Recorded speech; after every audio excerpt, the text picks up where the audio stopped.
성경을 보십시오. 우리가 얼마나 신앙생활을 엉터리로 하는지 알 수 있습니다. 예수님은 서로 사랑하라고 했는데 우리는 서로 사랑하지 않습니다. 신앙생활 엉터리로 하고 있습니다. 너희는 서로 섬기는 자가 되려 했는데 섬김을 받으려고 합니다. 신앙생활 엉터리로 하고 있습니다. 하나님은 예배하는 자를 찾으신다고 했는데 예배하지 않습니다. 신앙생활 엉터리로 하고 있습니다. 땅끝까지 이르러 내 전인이 되리라 하셨는데 전도하지 않고 있습니다. 신앙생활 엉터리로 하고 있습니다. 예수님은 성경을 가지고 설교하셨는데 우리는 성경을 읽지 않고 있습니다. 신앙생활 엉터리로 하고 있습니다. 12월 1일 나홀로 예배를 드리시겠습니다. 찬송가 368장입니다.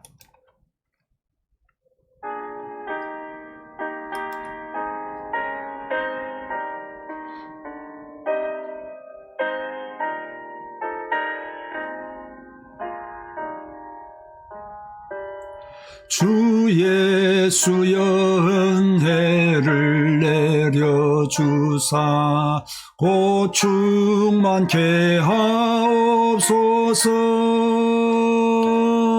이주리고 목마른 나의 맘에 주 성령을 부소서. 주 예수여 충만한 은혜 내 영혼에 부소서. 주 예수만 나의 힘되고 내 만족함 됩니다. 주 예수여 죄에서 풀어주사 날 정결케 하옵소서. 이 세상의 유혹이 나의 맘에 든 못하게 하옵소서. 주 예수여 충만한 은혜 내 영혼에 부소서. 주 예수만 나의 힘 되고 내 만족함 됩니다. 옛 야곱이 천사와 씨름하듯 그 믿음을 주옵소서. 이 세상의 물결이 흉흉해도 날 평안케 하옵소서. 주 예수여 충만한 은혜 내 영혼에 부소서. 주 예수만 나의 힘 되고 내 만족함 됩니다. 주 예수여 완전한 주의 사랑 나 받기를 원합니다. 그 사랑이 내 맘에 충만하여 날 기쁘게 하옵소서. 주 예수여 충만한 은혜 내 영혼에 부소서. 주 예수만 나의 힘 되고 내 만족함 됩니다. 내 마음에 임하신 주의 성령 늘 계실 줄 믿습니다. 큰 은사를 나에게 부어주사 주 섬기게 하옵소서. 주 예수여 충만한 은혜 내 하옵소서. 주 예수만 나의 힘돼 내 만족함 됩니다. 하나님 감사합니다.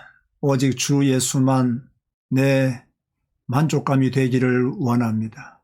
오직 주 예수로만 행복한 자가 되기를 원합니다. 오늘 주의 영이 예배하는 모든 자들과 함께하여 주시사 예수의 영으로 하나님의 영으로 충만한 예배를 드리게 하여 주옵소서. 예수님의 이름으로 기도드리옵나이다. 아멘. 오늘 주시는 말씀은 고린도전서 15장 1절에서 11절 말씀입니다. 오늘 본문은 예수님의 부활에 대한 메시지입니다. 왜 바울이 이런 메시지를 쓰고 있느냐? 세상 정신이 고린도 교회 안에 침투해 있었기 때문입니다. 신앙생활 하면서 가장 조심해야 할 것 중에 하나가 세상 정신입니다. 성경과 맞지 않는 세상 지식이 교회 안에 들어와 있습니다. 고린도 교회가 그랬습니다. 복음을 받았지만 복음적이지 못한 생각들과 생활들이 교회를 어지럽게 했습니다. 고린도 교회 안에 예수님의 부활을 의심하는 자들이 있었습니다. 예수님의 부활을 의심하는 것은 복음 자체를 부인하는 것과 같습니다. 여러분, 유대교의 한 분파로서 부활과 천사와 영을 부인하던 자들이 있었습니다. 어느 분파입니까? 네, 사두개파입니다. 그런데 이런 사상들이 초대 교회 안에도 있었습니다. 예수님을 믿었으면 예수님을 믿는 자다운 생각과 믿음을 가져야 하는데 그들은 여전히 세상 정신에 붙잡혀 있었습니다. 우리는 그리스도인들입니다. 잡다한 세상 지식을 버리고 성경을 읽고 배움으로 성경적인 사고를 가져야 합니다. 복음을 받고 불신자 상태에 머물러 있거나 복음을 받고 방종주의에 빠져 있으면 안 됩니다. 바울은 어떤 부활 사상을 가지고 있었습니까? 사람이 죽은 후에 영생이 있음을 믿었습니다. 따라서 인간의 부활이 단순히 영에 국한된 것이 아니라 영과 육 모두의 부활을 주장했습니다.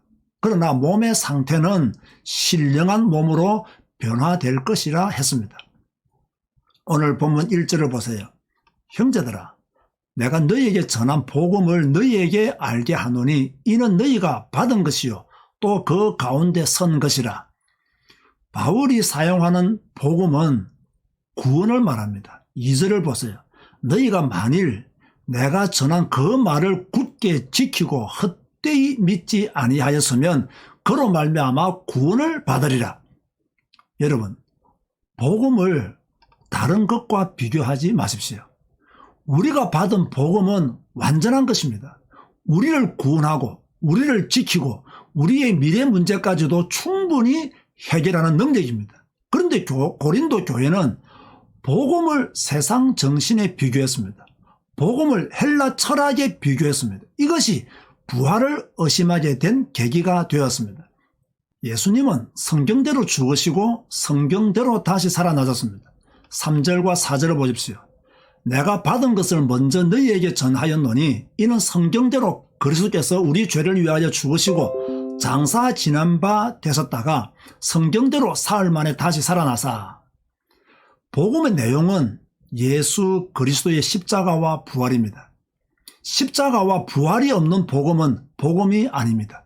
이 복음은 구약시대에 예언되어졌고 예수님의 부활을 통해서 성취되어졌습니다. 그래서 누구든지 예수 이름을 믿는 자는 구원을 받게 되는 것입니다. 여러분이 가진 복음은 무엇입니까? 교회 다니는 것이 복음입니까? 정치운동하는 것이 복음입니까? 구제하고 선한 일 하는 것이 복음입니까? 아닙니다. 사람이 만든 복음에 속지 마시기 바랍니다. 우리가 가진 복음은 예수 그리스도의 십자가와 부활입니다. 부활하신 주님은 게바에게 보여 있었고 500여 형제와 야고보에게 보여 있었고 맨 나중에 만삭되지 못한 바울에게도 보여 있었습니다. 그러면서 바울이 이런 고백을 합니다. 10절을 보세요. 그러나 내가 나 된 것은 하나님의 은혜로 된 것이니 내게 주신 그의 은혜가 헛되지 아니하여 내가 모든 사도보다 더 많이 수고하였으나 내가 한 것이 아니요 오직 나와 함께 하신 하나님의 은혜로라. 바울은 교회를 핍박하던 자였습니다. 하나님의 은혜를 받을 수 없는 사람이었습니다. 그런데 성경대로 죽으시고 성경대로 다시 사신 주님이 바울에게 나타났습니다. 이것이 하나님의 은혜요. 그 은혜로 내가 모든 사도보다 더 많이 수고하였으나 그것도 내가 한 것이 아니라 나와 함께 하신 하나님의 은혜라고 고백했습니다. 참 위대한 신앙 고백입니다. 그럼 우리가 받은 은혜가 무엇입니까? 여러분이 받은 은혜가 무엇입니까? 제가 받은 은혜가 무엇일까요? 성경을 통해서 성경대로 죽으시고 성경대로 다시 사신 주님을 만난 은혜입니다. 이것이 우리가 받은 최고의 은혜입니다.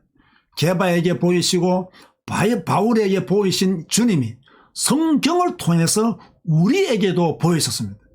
그래서 우리도 고백해야 됩니다.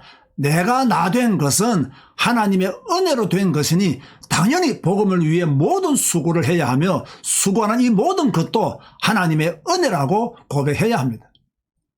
사랑하는 성도 여러분, 우리가 구원받은 것 하나님의 은혜입니다.